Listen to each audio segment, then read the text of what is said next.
കഥ എങ്ങനെയാ കുഞ്ഞ്? അപ്പൊ ഒരു കഥ പറഞ്ഞേ. ഈശോ ഉണ്ടാന്നോ?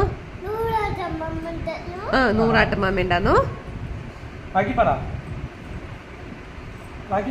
നൂറാട്ടമ്മ ഉണ്ടാന്നോ?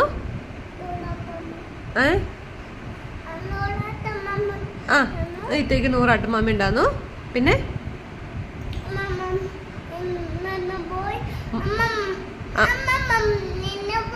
അമ്മമ്മ തിന്നാൻ പോയി.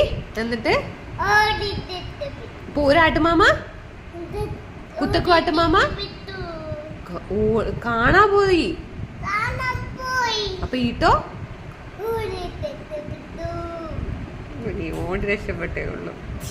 ഈശോ 99 ആട്ടുമാമേനെ വിട്ടിട്ട് ആ ഓട ആട്ടുമാമേനെ അന്വേഷിച്ചു പോയി എന്ന് പറഞ്ഞേ. ഈട്ടോ അന്വേഷിച്ചു പോയി. എന്നിട്ട് കണ്ടു കിട്ടിയിട്ട് 100 ആട്ടുമാമയായിട്ട് വീട്ടിൽ വന്നു.